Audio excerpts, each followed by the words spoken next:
Hi అండి. అందరికీ నమస్కారం. నేను ఈ ఫోటోలో ఉన్న ఈ ఇద్దరి కలయిక గురించి సంతోషంగా 2 మాటలు మాట్లాడాలనుకుంటున్నానండి. మరి ఈ ఒకరు నర్సరావుపేట ఎంపీ లావు శ్రీకృష్ణదేవరాయలు గారు, మరొకరు మన ముఖ్యమంత్రి నారా చంద్రబాబు నాయుడు గారు. మరి గడిచిన 5 సంవత్సరాలు నర్సరావుపేట ఎంపీగా ఆయనే ఉన్నారు. ఇప్పుడు ఎంపీగా ఆయనే ఉన్నారు. అయితే అప్పుడు వైసీపీ పార్టీలో ఉన్నారు. ఈరోజు టీడీపీ పార్టీలో ఉన్నారు. అయితే ఆ స్కూల్‌కి, ఈ స్కూల్‌కి ఉన్న చిన్న తేడా చెప్తానండి. చిన్న తేడా కాదు, చాలా తేడా ఉంది. ఆఫ్‌కోర్స్ మరి ఆ స్కూల్లో వచ్చేసి ఆహ్, కన్న తల్లిని మోసం చేసినా తప్పులేదు. చెల్లిని ఇంటి నుంచి బయటకి గెంటేసినా తప్పులేదు. సొంత బాబాయ్ మీద అంత అఘాయిత్యం జరిగినా జస్టిస్ లేదు. మరి అలా చేయించిన వాడు ఎవరున్నారు, వాళ్ళని కాపాడుతూనే ఉంటారు.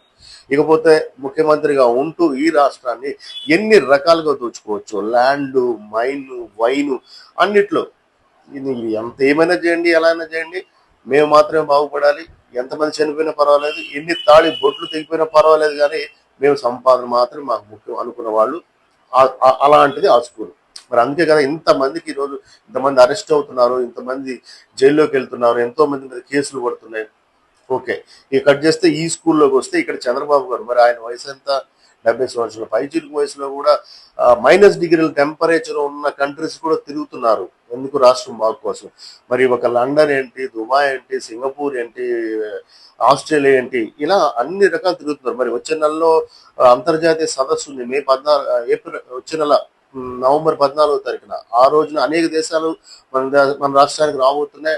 అనేక పెట్టుబడులు ఆకర్షించడం కోసం లోకేష్ గారు, చంద్రబాబు గారు మాత్రమే కాకుండా అనేక మంది మంత్రులు, ఎంపీలు, ముఖ్యంగా ఇలాంటి శ్రీకృష్ణదేవరాయ గారు లాంటి ఎంపీలు కూడా పెట్టుబడుల కోసం, రాష్ట్రం బాగుపడటం కోసం ఎంతో కష్టపడి తిరుగుతున్నారు. అలా ఉండాలి. మనం కూడా పిల్లల్ని స్కూల్లో చేర్పిస్తామండి. ఏ స్కూల్లో అయితే బాగుంటుంది, ఎడ్యుకేషన్ బాగుంటుంది, విధానం బాగుంటుంది, మంచితనం బాగుంటుంది అని చూస్తాం. ఎందుకంటే పిల్లడి నాలెడ్జ్కి ఇంకా మంచి స్కూల్ అయితే ఇంకాస్త నాలెడ్జ్ పెరుగుద్దని అలానే ఆలోచిస్తాం కదా. అలానే టోటల్గా నేను చెప్పొచ్చేది ఏంటంటే, ఇంకో మంచితనంతో కలిస్తే ఈ రాష్ట్రానికి శుభం జరుగుతుంది. ఒక మేధావి ఇంకో మేధావి కలయిక వల్ల ఈ రాష్ట్రానికి మేలు జరుగుతుంది. ఎలా అంటే, మరి ఈయన ఎంపీ గారు మరి విద్యావేత్త, మరి విద్యా సంస్థల అధినేత, ఆయనకి చాలా అనుభవం ఉంది, ఆయనకి మంచి తెలివితేటలు ఉన్నాయి. అలాంటి వ్యక్తిని కూడా ఉపయోగించుకొని ఆయన్ని కూడా సరైన రీతిలో వాడుకొని ఈ రాష్ట్రాన్ని ముందుకు తీసుకోవడానికి ఈ ప్రయత్నం అంతా జరుగుతుంది. ఏదైనా ఒక మంచి